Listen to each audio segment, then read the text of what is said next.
ಮಾಡಬಾರ್ದು. ಸ್ಪಷ್ಟತೆಯಿಂದ ನಾವು ಏನು ಕೇಳ್ತೀವಿ ಅಂತಕ್ಕಂಥದ್ದು ಅವರು ಹೇಳುವ ಏನೇ ಹೇಳಿ ಅವರು ಏನೇ ಹೇಳಿದ್ರು ಸುದ ತಾವು ಶಾಂತ ರೀತಿಯಿಂದ ಕುಳಿತುಕೊಳ್ಬೇಕು. ಜಿಲ್ಲಾಧಿಕಾರಿಗಳಿಗೆ ಕೊಡುವಂಥ ಮನವಿ ಏನಂತ ಹೇಳಿತಂದ್ರೆ, ಜಮಖಂಡಿ ತಾಲೂಕಿನ ಎಲ್ಲ ಸರ್ಕಾರಿ ಕಚೇರಿಗಳಲ್ಲಿ ಸರ್ಕಾರ ನಿಗದಿತಪಡಿಸಿರುವ ಶುಲ್ಕವನ್ನು ಶಾಲಾ ಸರ್ಕಾರಿ ಕಚೇರಿಗಳ ಮುಂದೆ ನಾಮಫಲಕವನ್ನು ಅಳವಡಿಸಬೇಕು. ಒಂದೇ ಇಲಾಖೆ ಅಲ್ಲ, ಜಮಖಂಡಿ ತಾಲೂಕಿನ ಎಲ್ಲ ಇಲಾಖೆಯೊಳಗೆ ಸರ್ಕಾರಿ ಕಚೇರಿಗಳ ಮುಂದೆ ಸರ್ಕಾರ ನಿಗದಿತಪಡಿಸಿದ ಸಮಯದೊಳಗೆ ದಾಖಲಾತಿಗಳನ್ನ ಒದಗಿಸಬೇಕು. ಒಂದು ಸರ್ವೆ ಆಫೀಸ್ಗೆ ನಾವು ಹೋಗಿರ್ತೀವೋ, ಕಂದಾಯ ಇಲಾಖೆ ಎತ್ತು ಬಂದಿರ್ತೀವಿ, ಒಂದು ಇ.ಸಿ ಎತ್ತು ಕೊಡೋದಿರ್ತೈತಿ, ಇಲ್ಲ ಒಂದು ಸೀಟ್ ಕೊಡೋದಿರ್ತೈತಿ, ಒಂದು ಅವತಾರ ತಿಳಿ ಕೊಡೋದಿರ್ತೈತಿ, ಕೈ ಬರ ತೋತಾರ. ಅದು ಸರ್ಕಾರ ನಿಮ್ಗೆ ಎಷ್ಟು ನಿಗದಿತ ಸಮಯ ಕೊಟ್ಟಿರ್ತೈತಿ. ಉದಾಹರಣೆ ಸರ್ವೆ ಆಫೀಸ್ದೊಳಗೆ 7 ದಿನನೋ 3 ದಿನನೋ ಅಂತೇಳಿ, ಅದರ ಶುಲ್ಕನೂ ಕೆಲವೊಂದು ಆಫೀಸ್ದೊಳಗೆ ಅದಾವು, ಕೆಲವೊಂದು ಆಫೀಸ್ದೊಳಗಿಲ್ಲ. ಇದು ಎಷ್ಟು ನಿಗದಿತಪಡಿಸಿದ ಸರ್ಕಾರ ಅಷ್ಟ ಶುಲ್ಕವನ್ನು ತಮ್ಮ ಇಲಾಖೆಯಿಂದ ತಮ್ಮನ್ನೊಳಗೊಂಡಂಗೆ ಎಲ್ಲ ಅಧಿಕಾರಿಗಳಿಗೆ ತಾವು ಸ್ಪಷ್ಟತೆಯಿಂದ ಹೇಳಬೇಕು ಮತ್ತು ನಿಗದಿತ ಸಮಯ ನಾಮಫಲಕವನ್ನು ಹಚ್ಚಬೇಕು. ಹೆಚ್ಚುವರಿಯಾಗಿ ರೈತರಿಂದ ಯಾವುದೇ ಕಾರಣಕ್ಕೂ ಯಾರೂ ಕೂಡ ದುಡ್ಡು ತಗೋಬಾರ್ದು. ಇನ್ನು ಸಮಯಕ್ಕೆ ಸರಿಯಾಗಿ ಕಚೇರಿಗಳಿಗೆ ಅಧಿಕಾರಿಗಳು ಕಡ್ಡಾಯವಾಗಿ ಸರಿಯಾದ ಸಮಯ 10 ಗಂಟೆನೂ 10:30 ಇಷ್ಟೈತಿ, ಅದನ್ನು ತಾವು ಸರಿಯಾದ ಸಮಯಕ್ಕೆ ಬರಬೇಕು.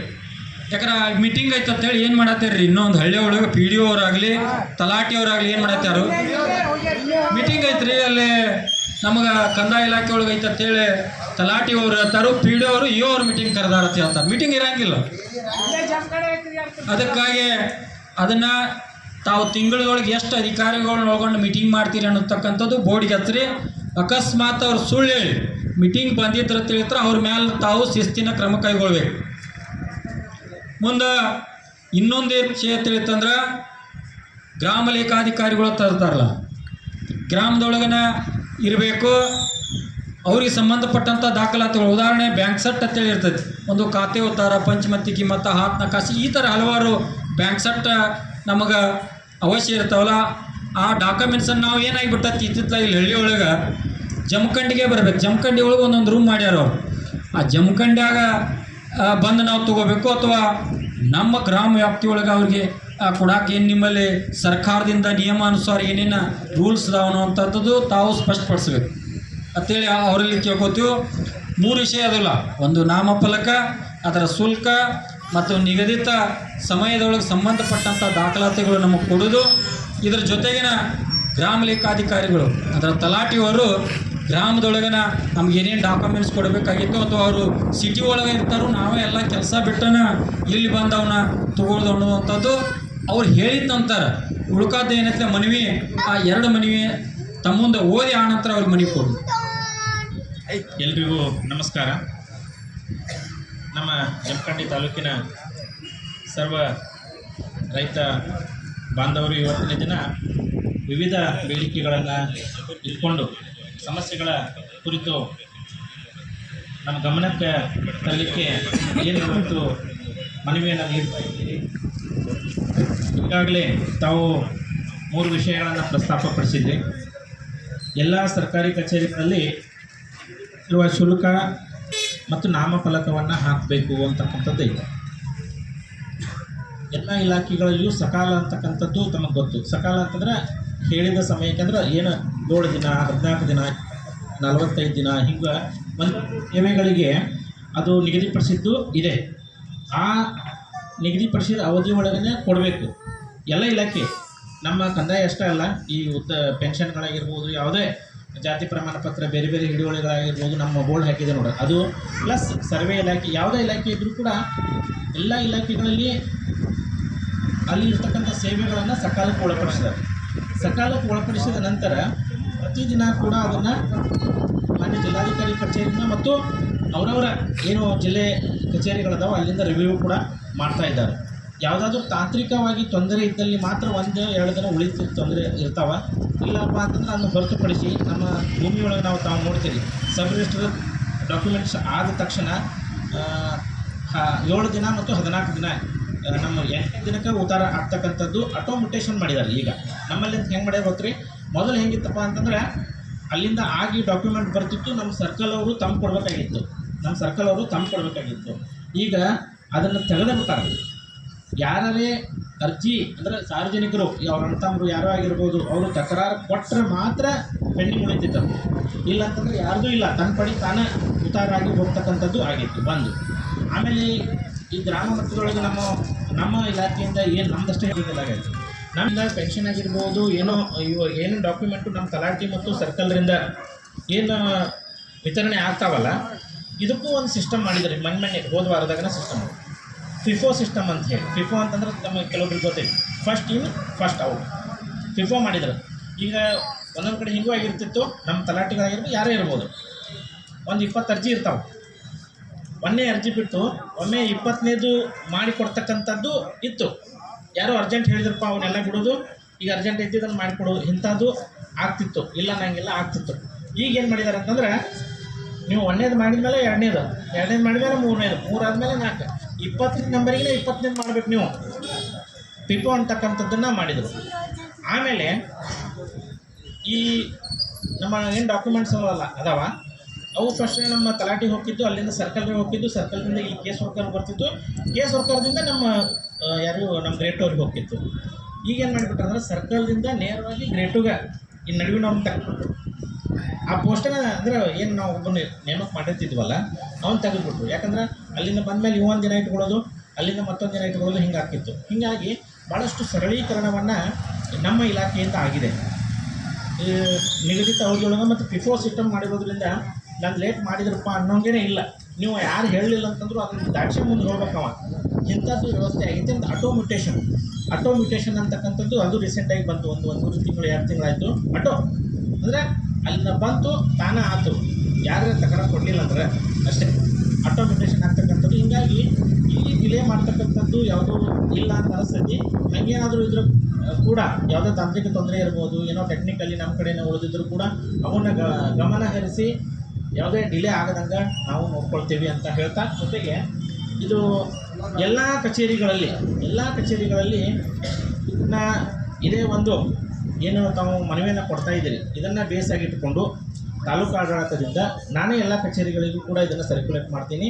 ಯಾರು ಹಾಕಿದಿರಿ ಓಕೆ, ಯಾರು ಹಾಕಿಲ್ಲಲ್ಲ ಅವರು ಈ ಸಕಾಲದಲ್ಲಿ ಇರ್ತಕ್ಕಂಥ ಸೇವೆಗಳು ಮತ್ತು ಅದಕ್ಕೆ ನಿಗದಿಪಡಿಸಿದ ಶುಲ್ಕ ಅವಧಿ ಎಲ್ಲವನ್ನು ಒಳಗೊಂಡಂತೆ ನಿಮ್ಮ ಕಚೇರಿ ಮುಂದೆ ಪ್ರದರ್ಶನವನ್ನು ಮಾಡಲಿಕ್ಕೆ ಪ್ರದರ್ಶನ ಫಲಕವನ್ನು ಹಾಕಿರಿ ಅಂಥೇಳಿ ನಾನು ಇವತ್ತೇ ಒಂದು ಲೆಟರ್ ಮಾಡ್ತೀನಿ. ಒಂದು ನೆಕ್ಸ್ಟ್ ಎಸ್, ಈಗ ಯಾವುದೇ ಅಧಿಕಾರಿ ಆಗಿರ್ಬೋದು ಕೇಂದ್ರ ಸ್ಥಾನದಾಗಿ ಇರಬೇಕಂತಕ್ಕಂಥದ್ದು ಒಂದು ಸರ್ಕಾರದ ನಿಯಮಾವಳಿ. ಅದು ನಾನೇ ಇರಲಿ ಯಾರೇ ಇರಲಿ ಅವರವರ ಕೇಂದ್ರ ಸ್ಥಾನದಾಗಿ ಇರಬೇಕಂತಕ್ಕಂಥದ್ದು ಅವ್ರದ್ದು ಜವಾಬ್ದಾರಿ. ಅವ್ರು ಇರಲೇಬೇಕು, ಅದರೊಳಗೆ 2 ಮಾತೇ ಇಲ್ಲ. ಅವರೇ ಕೇಂದ್ರ ಸ್ಥಾನದೊಳಗೆ ಇದ್ಕೊಂಡು ಕೆಲಸ ಮಾಡ್ತಕ್ಕಂಥದ್ದು ಆಗಬೇಕು. ಅದನ್ನು ಅದನ್ನು ಹೇಳಿ ಆಮೇಲೆ ಅವರನ್ನು ಅದೇ ಸ್ಥಳದಲ್ಲಿ ಕೆಲಸ ಮಾಡುವಂತೆ ನಾವು ಮಾಡೋಣ. ಆಮೇಲೆ ಇನ್ನೊಂದು, ಈಗ ತಾವು ಹೇಳಿದ್ರಿ ಸಭೆ ಅದಾವ ಅಂತ ಹೇಳಿ ಬರ್ತಾ ಇದ್ದಾರೆ ಅಂತ ಹೇಳಿ, ನಾವು ವಿಶೇಷವಾಗಿ ಈಗ ಏನು ನೋಡಿರಿ, ಬೆಳಿಗ್ಗೆಯಿಂದ ಫಾರ್ಮ್ ತೊಗೊಂಡು ಬಿಟ್ಟಾರೆ ಇಂಥದ್ದು GPS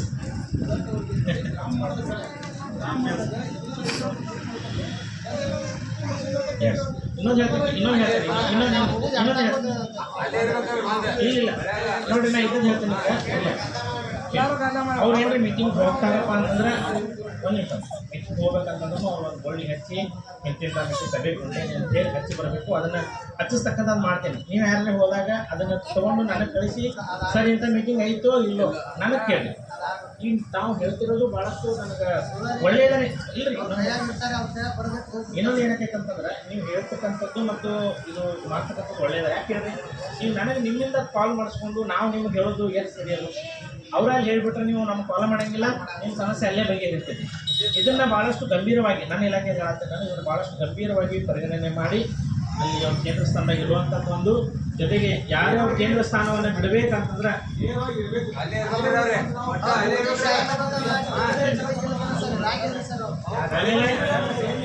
ಆಮೇಲೆ ಇನ್ನೊಂದು, ಎಲ್ಲ ಗ್ರಾಮಗಳಲ್ಲಿಯೂ ಕೂಡ ಗ್ರಾಮ ಚಳವಳಿಗಳು ಇಲ್ಲ. ತಾವು ನೋಡಿದ್ದೀರಿ, ಈ ಹಿಂದೆ 2 ವರ್ಷಗಳ ಹಿಂದೆ ಕೆಲವೊಂದಷ್ಟು ದುರಸ್ತಿ ಒಳಗದಾವು. ನೀವು ಉದಾಹರಣೆಗೆ ನಮ್ಮ ಗೋಟೆದು ಮನೆ ಬಿದ್ದೈತಿ, ಮನೆ ಅಂದ್ರೆ ಹೋದ ವರ್ಷ ಮಳೆ ಒಳಗನ ಬೇರೆ ಗೋಟೆ ರೈತರು ಇರಬೇಕು, ಅದು ಬಿದ್ದೈತಿ. ಆದರೂ ಕೂಡ ಈ ಹಿಂದೆ ಒಂದು ವರ್ಷದ ಹಿಂದೆ, ಒಂದೂವರೆ ವರ್ಷದ ಹಿಂದೆ ಏನಾಯ್ತಪ್ಪ ಅಂತಂದ್ರೆ ಯಾರೂ ನನಗೆ ಜಾಗ ಇಲ್ಲ ಅಂತ ಹೇಳಂಗಿಲ್ಲ. ಅಂದ್ರೆ ನಾವು ಕೂಡ ಇಲ್ಲ ಅಂತ ಹೇಳಂಗಿಲ್ಲ. ಚಾವಡಿ ಇತ್ತಪ್ಪ ಅಂದ್ರೆ ಚಾವಡಿಗೆ ಇಲ್ಲಪ್ಪ ಅಂತಂದ್ರೆ ನಾವು ಗ್ರಾಮ ಪಂಚಾಯತಿ ಅಂತೂ ಒಂದು ಊರಾಗ ಇದ್ದೇ ಐತಿ. 2 ಊರಿಗೆ ಒಂದರೆ ಗ್ರಾಮ ಪಂಚಾಯತಿ ಇರ್ತೈತಿ. ಆ ಗ್ರಾಮ ಪಂಚಾಯತಿ ಒಳಗೆ ಅವರಿಗೆ ಒಂದು ಕೋಣೆಯ ವ್ಯವಸ್ಥೆಯನ್ನು ಮಾಡಿರಿ ಅಂತೇಳಿ ನಾವು ಇವ್ರಿಗೆ ಹೇಳಿದ್ವಿ. ಅವರು ಮಾಡಿದ್ದಾರೆ. ಎಲ್ಲಿ ಹಂತಲ್ಲಿ ಇರುವುದಿಲ್ಲ ಅಂತಕ್ಕಂಥದ್ದು ನನಗೆ ಯಾವಾಗ ನೀವು ಗಮನಕ್ಕೆ ತೊಗೊಂಡ್ರಿ ಅಂಥವ್ರ ಮೇಲೆ ನಾನು ಮುಂದಿದ್ದ ಕ್ರಮವನ್ನು ನಾನು ಕೈಗೊಳ್ತೀನಿ. ಆಮೇಲೆ ಯಾರು ಕೂಡ ಮೀಟಿಂಗ್ ಅಂತ ಹೇಳಿ ಸುಳ್ಳು ಹೇಳಿ ಹೋಗಿದ್ದು ಅವ್ರು ನನ್ನ ಗಮನಕ್ಕೆ ಬಂತಂದ್ರೆ ನಾನು ಕೂಡ ಅವ್ರ ಮೇಲೆ ಆ್ಯಕ್ಷನನ್ನು ಮಾಡ್ತೀನಿ.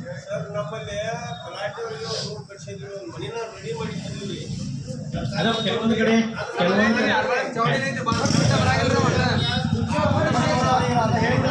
ಈಗ ಹೇಳಿದ್ದ ಹೇಳೋದು ಬೇಡ, ಬೇರೆ ಬೇರೆ ವಿಷಯದ ಒಂದು ಸ್ವಲ್ಪ ಕೇಳಿಲ್ಲ. ಅದನ್ನೇನು ತಗೋಬೇಕನ್ನುವಂಗೆ ತಮ್ಮ ಇಲಾಖೆಯಿಂದ ಅಥವಾ ಸರ್ಕಾರದಿಂದ ರೂಲ್ಸ್ ಐತೋ ಅಥವಾ ತಾವು ಬೇಕಾಬಿಟ್ಟು ಇವ್ರು ತಗೋತಾರೋ ಅಂತ. ಈಗ ಸರ್ಕಾರನೇ ಕೆಲವೊಂದಷ್ಟು ಇದನ್ನು ನಿಗದಿಪಡಿಸಿದೆ. ಅದನ್ನು ಹೊರತುಪಡಿಸಿ ನಾವು ಯಾವುದನ್ನು ಇಲ್ಲ, ಅದು ಬ್ಯಾಂಕ್ ಸೆಕ್ಟ್ ಅಂತ ಏನು ಹೇಳತ್ತೀರಿ, ಅದು ಐಡಿಯಾ ಇಲ್ಲ.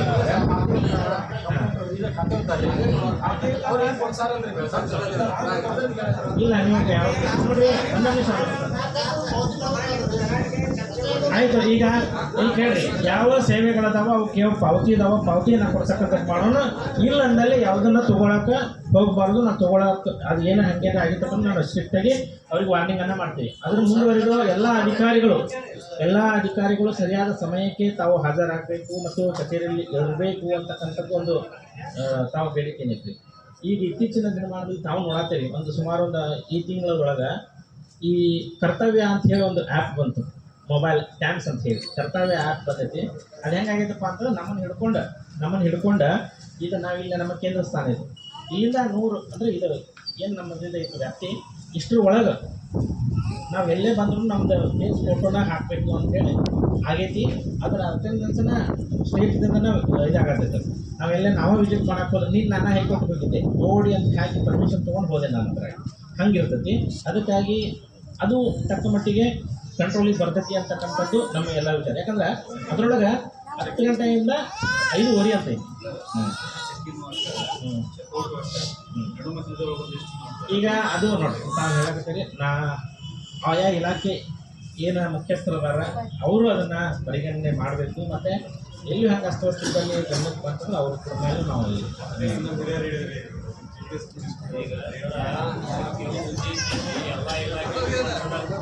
ಈಗ ಅದಕ್ಕೆ ಈಗ ನೋಡ್ರಿ ಕೇಳ್ರಿ, ನಾ ಹೇಳ್ತೇನೆ. ಈಗ ನೀವು ಮನವಿ ಯಾಕೆ ನನ್ನ ಕಡೆ ಕೊಡಕ್ಕೆ ಬಂದ್ರಿ? ಇಲ್ಲಿಂದ ಆದ್ರಪ್ಪ ಎಲ್ಲ ಕಡೆ ಆಫೀಸಿಗೆ ಹೋಗಕ್ಕೆ ಅಂತಕ್ಕಂಥ ಉದ್ದೇಶಕ್ಕೆ ಬಂದಿದ್ದೀರಿ. ಇದರಲ್ಲಿ ಇರ್ತಕ್ಕಂಥ ಎಲ್ಲ ವಿಷಯಗಳು ಎಲ್ಲ ಕಚೇರಿಗಳಿಗೂ ನಾವು ತಲುಪಿಸ್ತಕ್ಕಂಥ ಕೆಲಸವನ್ನು ಮಾಡ್ತೀವಿ. ಇದು ಯಾರು ಹೇಳಿದ ಮೇಲೆ ಮಾಡ್ತಕ್ಕಂಥ ಕೆಲಸ ಏನು ಅಲ್ಲಿವೆ ಅಲ್ಲ. ಇದು ಒಬ್ಬ ಸರ್ಕಾರಿ ನೌಕರರ ಅಂದಮೇಲೆ ನೀವು ಪಾಲನೆ ಮಾಡಬೇಕಾದಂಥವು ಭಾಳ ಮೂಲಭೂತ ಅಂಶಗಳೆಲ್ಲ ಇವು. ಹೀಗಾಗಿ ಕರ್ತವ್ಯಗಳು. ಅದಕ್ಕಾಗಿ ಈ ಅಂಶಗಳನ್ನು ಈ ಒಂದು ಏನು ಮನವಿ ಕೊಡತ್ತೀರಿ ಇದನ್ನು ನಾವು ಗಮನಕ್ಕೆ ಇಟ್ಕೊಂಡು ಇದನ್ನೇ ಆಧಾರವಾಗಿ ತಗೊಂಡು ಎಲ್ಲ ಇಲಾಖೆಗಳಿಗೂ ಈ ಅಂಶಗಳ ಪಾಲನೆ ಆಗಬೇಕು ಅಂತಕ್ಕಂಥದ್ದು ನಾನು ನೇರವಾಗಿ ಅವರಿಗೆಲ್ಲರಿಗೂ ಬರೀತೀನಿ. ಮತ್ತು ಅದನ್ನು ಸಭೆಯೊಳಗೆ ಬರ್ತಾ ಅವರಿಗೆ ಇದನ್ನು ಕಟ್ಟುನಿಟ್ಟಿನ ಸೂಚನೆಗಳನ್ನು ನೀಡ್ತೀನಿ. 1 ಟನ್ ಕಬ್ಬಿಗೆ 50 ರೂಪಾಯಿ ಕೊಡ್ತೀವಿ ಅಂತ ಹೇಳ್ಸಿದ್ರೆ ಅದು ಕಾರ್ಖಾನೆದವ್ರು ಯಾರು ಕೊಟ್ಟಿವಿ. ನಾವೊಂದು ಮನವಿ ಕೊಡ್ದು ಬಿಟ್ಟು ಯಾಕಂದ್ರೆ ಡೈರೆಕ್ಟ್ ಅವ್ರ ಜೊತೆ ಹೋಗೋದು, ಅದು ಆಗ್ಲಿಕ್ಕೆ ಚಳವಳಿ ಮಾಡೋದು ಇದಾರೆ ರೂಢಿಯೊಳಗೆ ಬಂದಿದೆ. ಅದಕ್ಕೆ ಮನವಿ ಉದ್ದೇಶ ಅದರೊಳಗೆ ಹಾಕಿಲ್ಲ ನಾವು. ಅದಕ್ಕೆ ಈ ಸಭೆ ಮುಖಾಂತರ ಅದನ್ನ ಹೇಳ್ರಿ. ಇನ್ನೊಂದು ಇವ್ರು ಹೇಳಿದಂಗೆ ತಲಾಟಿ ಅವ್ರನ್ನ ಗ್ರಾಮ ವ್ಯಾಪ್ತಿ ಒಳಗನ ಅವರಿಗೆ ನಮ್ಗೆ ಸಂಬಂಧಪಟ್ಟಂಥ ದಾಖಲಾ ಎಷ್ಟು ದಿನ ಹಿಡಿದು ನೀವು ಚಾಲೂ ಮಾಡ್ತೀರಿ ಅಂತಕ್ಕಂಥದ್ದು ಸ್ಪಷ್ಟವಾಗಿ.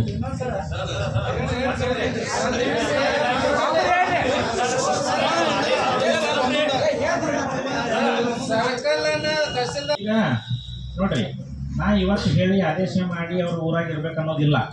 ಈಗಾಗಲೇ ಅವ್ರಿಗೆ ಆದೇಶನೇ ಐತಿ, ಗ್ರಾಮದೊಳಗೆ ಇರ್ಬೇಕಂತ ಹೇಳಿ ಅವ್ರನ್ನ ಸಭೆ ಕರಿತೀನಿ. ಯಾರ್ಯಾರು ಯಾವ್ಯಾವ ಜಾಗಕ್ಕೆ ಇರ್ತೀರಪ್ಪ ನಿಮ್ಮದ ಸ್ಥಳ ವಿಳಾಸ ಕೊಡೋಕ್ಕೆ ಮಾಹಿತಿ ತೊಗೋತೀವಿ. ಇನ್ನೊಂದು ಕೇಳ್ರಿ, ಈಗ ಯಾವುದು ಶುಲ್ಕ ತೊಗೊಳ್ತೀರಿ ಅಂತ ಹೇಳಿ ತಾವೆಲ್ಲ ಹೇಳಿದ್ರಿ. ಅದನ್ನು ಕೂಡ ನಮ್ಮ ಗ್ರಾಮ ಸಹಾಯಕರಾಗಿರ್ಬೋದು ಅವ್ರ ಲೋಕಲ್ ಅವರೇ ಇರೋರು ಅವ್ರಿಗೂ ಒಂದು ಮೀಟಿಂಗ್ ಮಾಡ್ತೀವಿ. ಮತ್ತೆ ಅವ್ರನ್ನ ಕರೆದು ಅವ್ರನ್ನ ಕರ್ಕೊಂಡು ಯಾವ್ದಾವ್ದಕ್ಕೆ ಎಷ್ಟೆಷ್ಟು ತೊಗೊಳ್ತೀರಪ್ಪ, ಯಾವ್ಯಾವ ಆಧಾರದ ಮೇಲೆ ತೊಗೊಳ್ತೀರಿ, ಏನೇನು ಅಂತ ಹೇಳಿ ಅದನ್ನ ಬಿಗಿಗೊಳಿಸ್ತಕ್ಕಂಥದ್ದನ್ನು ಮಾಡ್ತೀವಿ. ಏನು ಮಾಹಿತಿ ಕೇಳ್ತೀರಿ ಅದನ್ನ ಮಾಹಿತಿಯನ್ನು ನಾವು ತರಿಸ್ಕೊಂಡು ತಮ್ಮ ಮುಖಂಡರಿಗೆ ಒದಗಿಸ್ತಕ್ಕಂಥದ್ದು ಮಾಡ್ತೇವೆ. ಸಾಕಷ್ಟು ಹಳ್ಳಿಯಿಂದ ಸಾಕಷ್ಟು ರೈತರೆಲ್ಲರೂ ತಮ್ಮ ಅಳಲನ್ನು ಅವ್ರ ಮುಂದೆ ತೊಡ್ಕೊಳ್ತಾರೆ.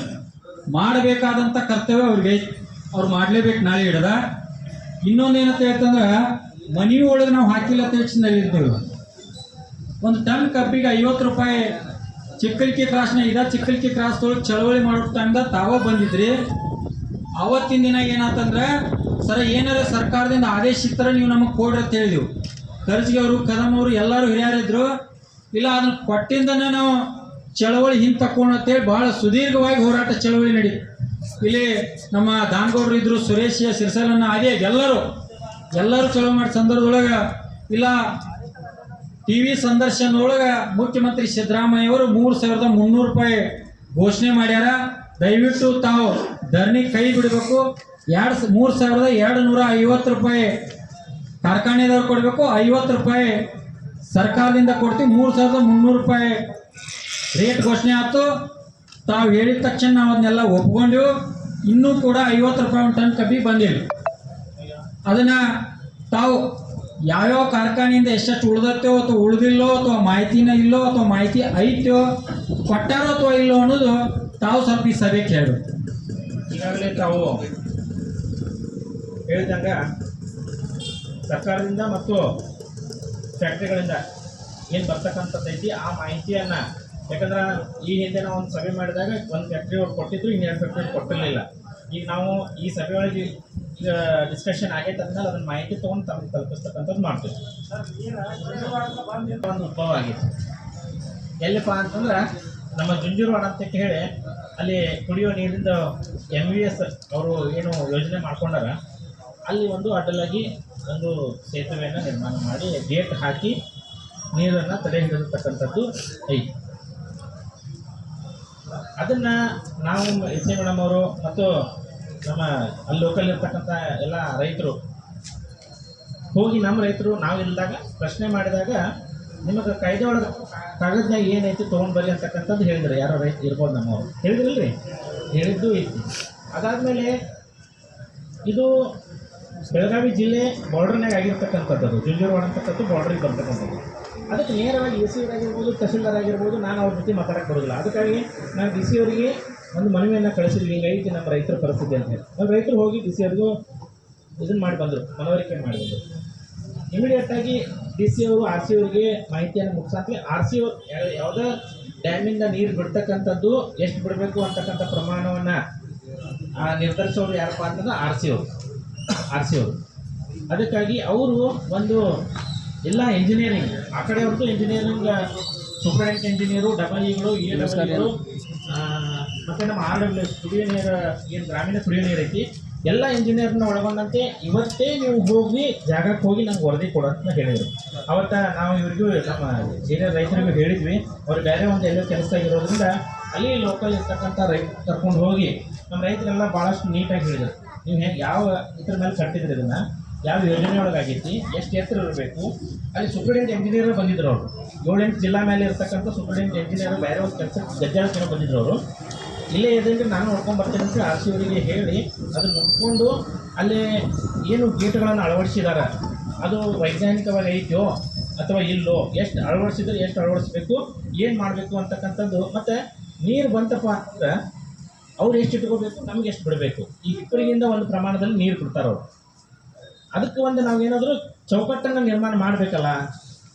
ಇಲ್ಲಾಂದ್ರೆ ಪ್ರತಿ ವರ್ಷ ನಮಗೆ ನಮ್ಮ ಈ ಭಾಗದವ್ರಿಗೆ ಏನಾಕೈತಿ ಅನ್ಯಾಯ ಆಗೋದೇ, ನಮ್ಮ ರೈತರಿಗೆ ಅನ್ಯಾಯ ಆಗೋದೇ. ಈ ಸಲ ಹೆಂಗಿರ್ತಲ್ಲ, ಈಗಂತೂ ನೀರಂತೂ ಖಾಲಿ ಆಗೈತಿ ಈಗ. ಬಟ್ ಇನ್ನು ಮುಂದೆ ಪ್ರತಿ ವರ್ಷವೂ ಇದೇ ಪರಿಸ್ಥಿತಿ ಬರಬಾರ್ದು ಅನ್ನೋ ಉದ್ದೇಶಕ್ಕೆ ಒಂದು ತಾಂತ್ರಿಕವಾಗಿ ಒಂದು ರಿಪೋರ್ಟನ್ನು ತೊಗೊಳ್ತಾರೆ.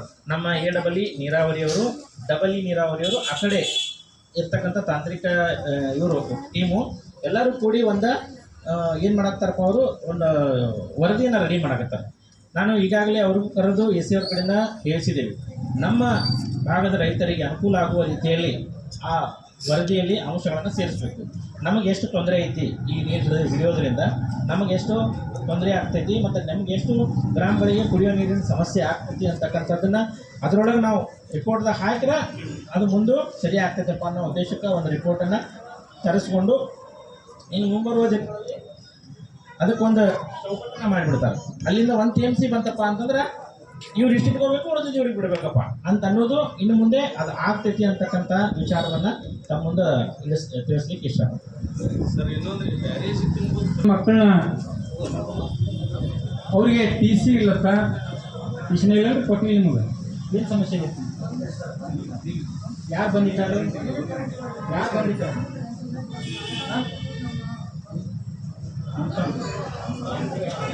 ಇದ ವೈಯಕ್ತಿಕ ವಿಷಯ. ಆಮೇಲೆ ಚೇಂಬರ್ನ ಕೂತ ಕೇಳ್ರಿ, ಹೇಳೋದಕ್ಕ ಸ್ವಲ್ಪ ಅರ್ಥ ಮಾಡ್ಕೋರಿ.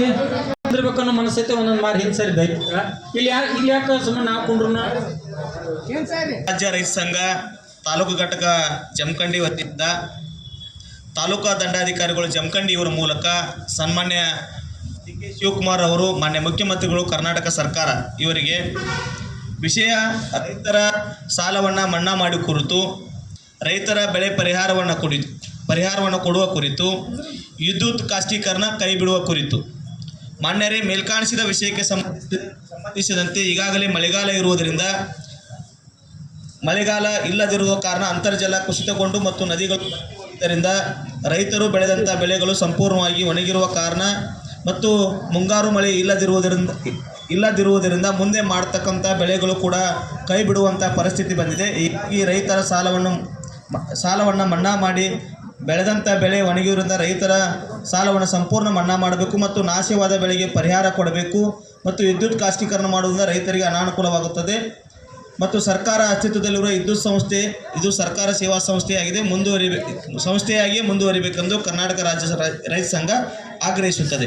ಅದೇ ರೀತಿಯಾಗಿ ಕರ್ನಾಟಕ ರಾಜ್ಯ ರೈತ ಸಂಘದಿಂದ ಇದೇ ವಿಷಯನ ರೈತರ ಸಾಲ ಮನ್ನಾ ಮತ್ತು ರೈತರ ಬೆಳೆ ಪರಿಹಾರ ಕೊಡುವ ಕುರಿತು ಮಾನ್ಯ ಕೇಂದ್ರ ಸರ್ಕಾರಕ್ಕೆ, ಮಾನ್ಯ ಪ್ರಧಾನಮಂತ್ರಿಗಳಿಗೂ ಸಹಿತ ಮನವಿಯನ್ನು ಸಲ್ಲಿಸ್ತಾ ಇದೆ.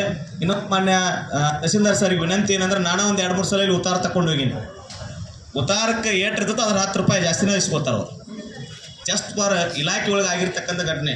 ಉತ್ತಾರ 2-3 ಸಲ ಉತ್ತಾರ ತಗೊಂಡೋಗಿ 20 ರೂಪಾಯಿಂದ 30 ರೂಪಾಯಿ ಇಸ್ಕೋತಾರೆ. ಇಲ್ಲೇ ಇಸ್ಕೋತಾರೆ. ಎಲ್ಲ ರೈತರು ನಾವು ಕೊಟ್ಟು ಯಾಕೆ ಬಿಡಪ್ಪ ಇಲ್ಲಿ ಕಿರಿಕಿರಿ 5 ರೂಪಾಯಿ 10 ರೂಪಾಯಿ ಅವ್ರ ಜೊತೆ ಜಗಳಾಡ ಪುಸ್ತಕ ಕುಂದ್ರಕ್ಕೆ ಬರ್ತದೆ ಅಂತೇಳಿ ನಾವೇನು ಮಾಡೋದು, ಪ್ರತಿದಿನಕ್ಕೂ ನಾವು ಯಾಕಂದ್ರೆ ಈ 5 ರೂಪಾಯಿ 10 ರೂಪಾಯಿ ಅವ್ರ ಜೊತೆ ಜಗಳ ತೆಗಿಬೇಕು. ಆ ರೀತಿ ಇರ್ತಕ್ಕಂಥ ವ್ಯವಸ್ಥೆ ಇಡೀ ತಾಲೂಕು ಆಡಳಿತ ವ್ಯವಸ್ಥೆ ಒಳಗೆ ಅದ. ಅದನ್ನ ದಯವಿಟ್ಟು ಅವ್ರು ಹೆಂಗೆ ಸರಿಪಡಿಸ್ತಾರೆ ಅನ್ನೋದನ್ನು, ಯಾಕಂದ್ರೆ ಅದೊಂದು ಮನವಿ ಅದ. ಇಲ್ಲಿ ಮಾನ್ಯ ಸ್ಥಳೀಯ ವಿಷಯಗಳ ಕುರಿತು ಒಂದು ತಾಲೂಕು ದಂಡಾಧಿಕಾರಿ ಮುಖಾಂತರ ಜಿಲ್ಲಾಧಿಕಾರಿಗಳಿಗೆ ಮನವಿ ಪತ್ರಕ್ಕೂ ಸಹಿತ ಇಲ್ಲಿ ಕೊಡತ್ತಾರ.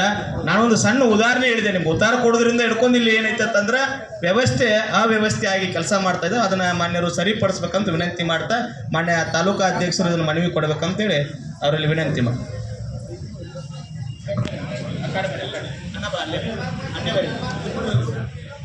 ಈಗ ಯಾರೋ ಯಾವ್ದು ನಿಂದ್ರಬೇಡ್ರಿ, ಅವರು ಒಂದಿಬ್ಬರೇ ಹೋಗಲಿ, ಅವ್ರ ಅಧ್ಯಕ್ಷರ ಒಬ್ಬರ ಕೊಡ್ಲಿ. ಯಾಕಂದ್ರೆ ಫೋಟೋ ಎಲ್ಲರೂ ಬರ್ತಾವೆ, ಆ ಕಾರಣಕ್ಕಾಗಿ ಅವರಷ್ಟೇ ಹೋಗಲಿ. ಉಳ್ಕಾದವ್ರು ಏನು ಹೇಳುವಂಥದ್ದು ಬೇಡ.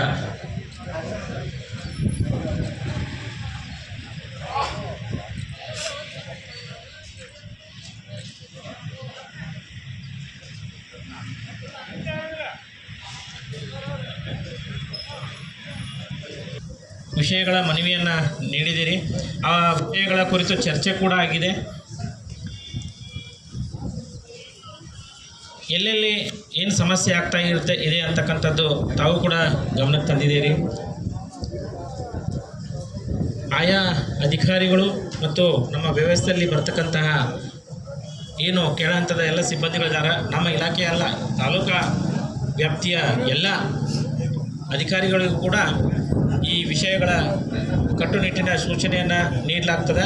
ಜೊತೆಗೆ ಯಾವ ಸಂದರ್ಭದಲ್ಲಿ ಯಾವ ಅಧಿಕಾರಿಯಿಂದ ಆ ಥರ ಆಗ್ತಾಯಿದೆ ಅಥವಾ ಯಾವ ಸಿಬ್ಬಂದಿಯಿಂದ ಆಗ್ತಾಯಿದೆ ಅಂತಂತ ಏನೋ ನಿಮಗೆ ಬಂದಾಗ ಯಾರಾದರೂ ಅಂಥದ್ದು ಬೇಡಿಕೆ ಇಟ್ಟಲ್ಲಿ ನೇರವಾಗಿ ನನಗೆ ಮಾತಾಡಬೇಕು, ಫೋನಲ್ಲಿ ಹಚ್ಚಿ ಹೇಳಬೇಕು.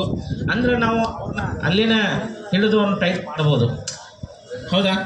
ಈಗ ನೀವು ಕೊಡೋವಾಗ ನೀವು ಯಾರೋ ಏನೋ ಕೇಳಿದ್ರಪ್ಪ ಅಂಥೇಳಿ ಕೊಟ್ಟು ಆಮೇಲೆ ಬಂದು ಇಲ್ಲಿನ ನೀವು ಕೇಳಿದಾಗ ನೀವು ಕೊಡ್ಬೇಕು, ಯಾಕೆ ಹಿಂಗೆ ಪ್ರಶ್ನೆ ಬರ್ತೈತಲ್ಲ.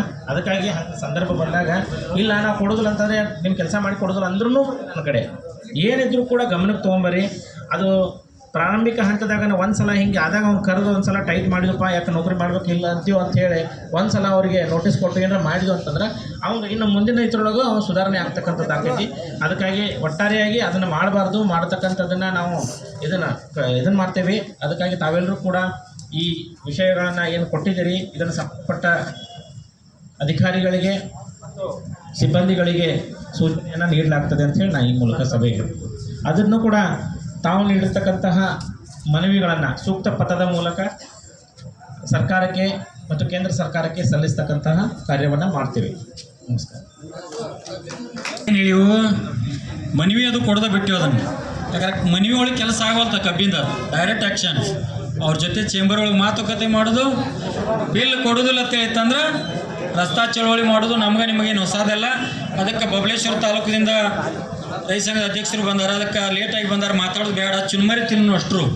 ದಯವಿಟ್ಟು ಯಾರೂ ಕೂಡ ಎದ್ದು ಹೋಗಬಾರ್ದು.